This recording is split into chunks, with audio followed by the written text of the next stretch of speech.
There are several thousand collisions involving trains each year, which result in over 1,000 injuries and several hundred deaths. A majority of these deaths occur when someone is struck by a train while trespassing on railroad property. Remember, railroad property is private property. Trespassing along railroad property is not only against the law, it's very dangerous. Avoid taking shortcuts. The only safe place to cross railroad tracks is at a designated crossing. Don't get caught dead on the tracks. Stay off, stay away, stay alive. The Elmhurst Historical Museum, located in downtown Elmhurst, is proud to present award-winning exhibits for visitors of all ages. Our Adult Tea Time Talk series, family programs, and special events make learning about history interesting and fun. Admission is free, and on-site parking is available. Visit the Elmhurst Historical Museum soon. Call us today, or go to our website for the latest program details.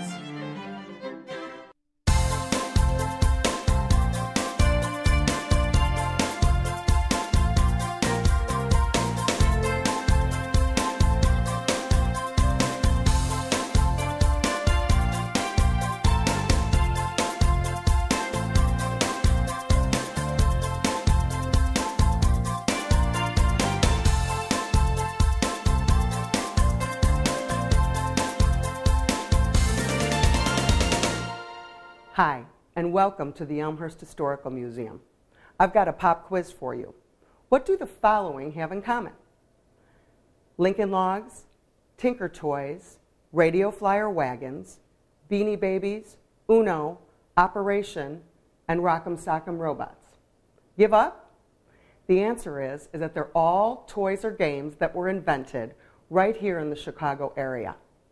The other answer is that they're also items that are featured in our current exhibit, Toys in the Hood. I'm Patrice Roach from the Elmhurst Historical Museum staff, and today it's my pleasure to take you on a tour of Toys in the Hood. It's an exhibit that's about Chicago's own Toy Story.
No doubt these familiar wooden logs were part of your childhood. Any idea who invented them? You might be surprised. Chicago architect John L. Wright created Lincoln Logs as a building toy for kids based on architectural blocks he'd used as a child. Those blocks were given to him by a slightly more famous architect and his father, namely Frank Lloyd Wright. The toys surged in popularity in the 50s and 60s with the growth of TV and nostalgia for the Old West. They've been called America's national toy, but we know that they're a Chicago original. Just about every kid in America has had a ride in one of these. But did you know that radio flyer wagons were invented by a Chicagoan?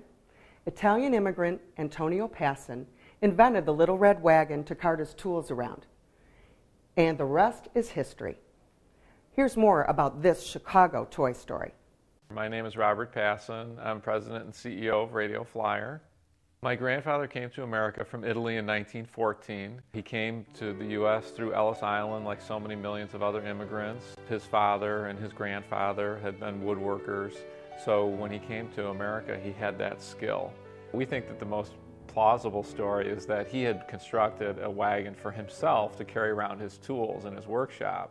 And a customer came in and said, "Hey, can I have one of those?" And he made one, and then it just started growing, and that eventually eclipsed any other products that he was making. The way he would sell it, he had it disassembled in this beat-up suitcase, and he would bring that suitcase to hardware stores. He would open up this case and assemble the wagon and try to sell it to the store owner. The first wagon that he made was a wood body, and it had steel wheels. So as the business grew, and as my grandfather was making the Liberty Coaster wagons, he was experimenting with a lot of different names at the time. And two events happened that really inspired him and intrigued him. One was the invention of the radio, and also Lindbergh's crossing the Atlantic. So the two words radio and flyer were very exciting, high-tech words at that time, and he picked them and put them on the wagon. That's when he started to convert the wood wagon line to a steel wagon line. And he started cranking out little red wagons, and the companies that he bought steel from nicknamed him the Little Ford because they were also selling steel to Ford and the different auto companies. And they would come in and see the factory and see how he was making all these little wagons that just looked like a miniature auto production line. I think the reason why people love Radio Flyer is because it reminds them of a simple time in their childhood. And I think that the typical Radio Flyer experience can be summed up as people remember being pulled by someone they loved to somewhere that was fun. Duncan yo-yos are another Chicago invention created by businessman Donald Duncan. The yo-yo is based on an old Filipino toy, and Duncan saw its potential. The Chicago toy maker fueled the 1950s craze for yo-yos with clever marketing that included championship yo-yo challenges, television appearances, and big prizes. Since then, the yo-yo business has had its ups and downs, but even kids today like to try their hand at yo-yo tricks like walk the dog, around the world, and many others. Probably one of the biggest stories of this exhibit is the legacy of Marvin Glass and Associates. Marvin Glass is credited with inventing the business of toy invention. His workshop is credited with creating some of the most iconic playthings of all time, including toys from the 60s and 70s that kids still play with today. Light-Bright, Mr. Machine, Mousetrap, Rock'em Sock'em Robots, and many more. But probably one of the most famous games from the Marvin Glass studio started with the concept from a young University of Illinois industrial design student named John Spinello. A group of designers collaborating and brainstorming together to create a toy really was the idea of two legendary designers, Eddie Goldfarb and Marvin Glass. I think the average person doesn't really know Marvin Glass, but Marvin is a guy that teamed up with a wonderful gentleman named Eddie Goldfarb. When I first met Marvin and he saw that I could make molds and cast items, and he said, "Whatever I give you, make 100 of them." And I called up Anita at work, where she was working, and I said, "Our problems are over. This guy wants 100 of everything." And I can get $3 or $4 for a casting, you know. In those days, that was a lot of money. But he never paid me. The first item I gave to him was a talking teeth. I saw an ad in a magazine for a tooth barn, a ceramic holder for false teeth. And I thought it was very funny, you know. At that age, you think false teeth are funny. Oh, Eddie Goldfarb, he was like my idol because as a kid, my favorite Hot Wheels cars were these weird ones called Farbs. And they were these like cars that were in the shape of people. And so I talked to Eddie one day in another rock star situation where I was nervous. I saw him for years, but I was afraid to go up to him just because, oh my God, he did Farbs. One thing I think about with Eddie, I go to visit he's moved now recently, but in his old shop, when I went to see him there, dozens of times, and you'd walk in and on the little waiting room area, he had photographs of all the games and toys that he had licensed over the years. And Eddie's been in the business so long, there's an awful lot of them. Kerplunk was a very successful game, and we brought it to Ideal. It used marbles, of course, and the pickup sticks, rods, which I bought a set of pickup sticks to get the rods.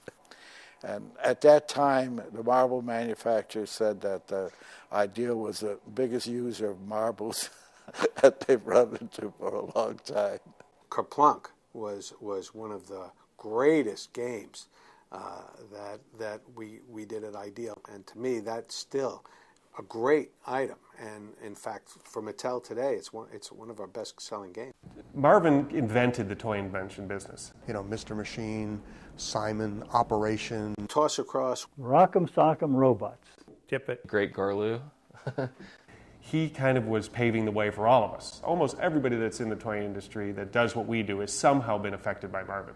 This is Mousetrap, a game in which building the trap is half the fun. You roll the dice, move your mice, build the trap.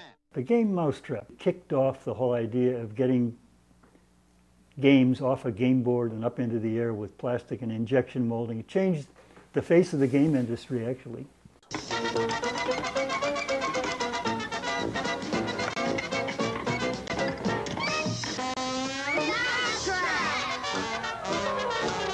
Mousetrap game. It's from Ideal. The studio was designed in such a way that there were different locks. Some people had keys to access only certain parts of the building, and other people had keys that would access the whole building. Marvin had a combination of secrecy and showmanship. And there were occasions where he'd think so much of an item that he would get a briefcase and actually use handcuffs and cuff to his wrist. No question about it. It was beyond reasonable.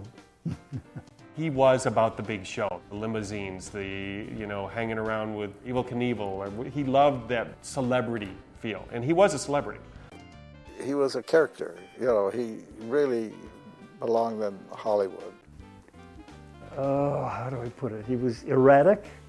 And he had lots of girls hanging around, women and stuff like that. Here I was a young, innocent, married guy. I think I was about 4 years old. And I stuck the safety pin into a live outlet. And the spark and the jolt and the throwing back on the floor apparently came back when I started doing the operation. Well, this is the original game.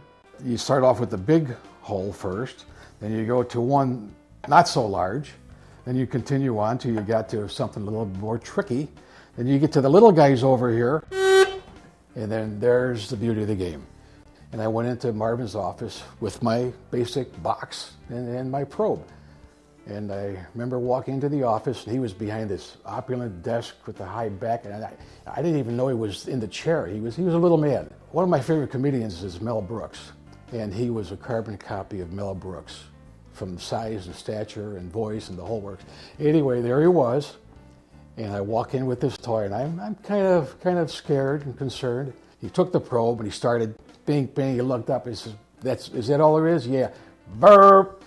And he shorted it out and almost melted my little stick because I really juiced up the battery. He threw the pen up in the air and he sat back in his chair and he said, "I love it." So he offered me a $500 check. And the kicker was the promise of a job when I graduated school. And I went to see Marvin. I said, "Marvin, here I am." Da-da. And he said, "Well, I don't think I could hire you." "Oh, that's it. Goodbye." I walked out the door. Operation! It's Operation, Milton Bradley's goofy game for dopey doctors. Here's your patient. You take a card. yank out Ren Stanko. A winner. Get Operation. It's electric. It's great. Operation. My goal when I designed the game was to get a reaction.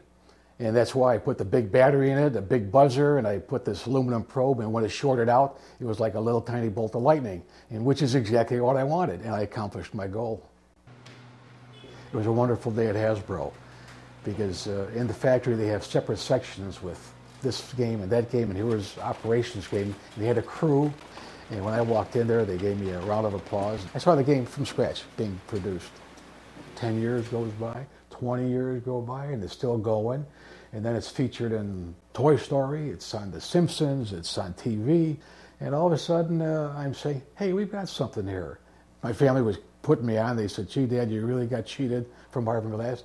I said, well, yeah and no, maybe I didn't. I'm getting my rewards because my family loves me, and I want to collect everything that has anything to do with operation. Because I want it all here, because when I go, I want to leave something behind. We were developing the idea of a boxer. Unfortunately, at that moment, a boxer named Davy Moore had been killed in the ring. Marvin said, we can't make this item. And so we stopped working on it, and I got to thinking, you know, this is too good to pass up. Let's take it away from humanity. Let's make it robots. And we won't have them fall over. We'll have something funny happen. When you punch them and their head goes up, they go. I have one now, and all the kids who come over play it, and they love it. I could do that all day. We were in such demand that Marvin was able to tell people that they could not manufacture the item unless they put our logo on the box. The studio was that strong. Even McDonald's Happy Meal toys are designed right here in the Chicago area. The marketing store in Lombard creates hundreds of Happy Meal characters each year. They appear alongside kids' burgers throughout the world. One of the exhibit's modern-day Toy Stories comes in the form of these cute, cuddly little guys we all know as Beanie Babies. Beanie Babies hit the scene in the early 90s and started a decade of mad, crazy toy collecting. It lasted until around 2000, when the fad saw its demise. A visit to the Toys in the Hood exhibit would not be complete without taking in the toy testing area in the second floor gallery. After showing people all these toys, we knew they'd want to have some hands-on fun with some of their favorites.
As you can see, this is one Toy Story you won't want to miss. Toys in the Hood will be open through September 18th. The museum is open Tuesday through Sunday from 1 to 5 p.m. We're located at 120 East Park Avenue in downtown Elmhurst. For more information, be sure to visit our website at www.elmhursthistory.org. Thanks for watching.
His outside is clear. You can see every gear, the brightest, biggest gears ever seen. Mr. Machine!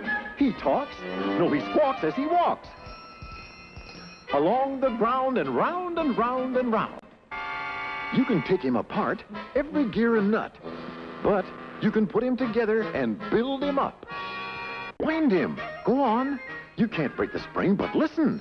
Hear him ring? Here he comes, greatest toy you've ever seen. And his name is Mr. Machine. He is real, and for you, he's real. And his name is Mr. Machine, Mr. Machine, Mr. Machine. The Elmhurst Historical Museum, located in downtown Elmhurst, is proud to present award-winning exhibits for visitors of all ages. Our Adult Tea Time Talk series, family programs, and special events make learning about history interesting and fun. Admission is free, and on-site parking is available. Visit the Elmhurst Historical Museum soon. Call us today, or go to our website for the latest program details. Hi, I'm John Quigley, President and CEO of the Elmhurst Chamber of Commerce and Industry.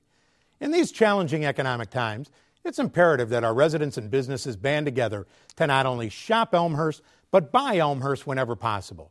We have great stores in our city center, Spring Road, Butterfield Road, York and Villette Streets, St. Charles and Route 83, North Avenue and Lake Street, along North York and even Grand Avenue. I ask for your help. Let's keep our tax dollars in Elmhurst. Have you visited the Elmhurst Public Library lately? The Kids Library is a wonderful place, especially with our many exciting children's programs. The second floor is home to the adult and teen collections. From research to magazines, we've got it. We have more than 80 computers throughout the building. Or bring your own laptop. The entire building has wireless access. Need a quiet place to study? Try our silent study rooms. Book one of our spacious meeting rooms for your group. Our convenient book drop and drive-up window make picking up and returning library materials a breeze. And don't forget, EPL is open 24/7 online at elmhurstpubliclibrary.org.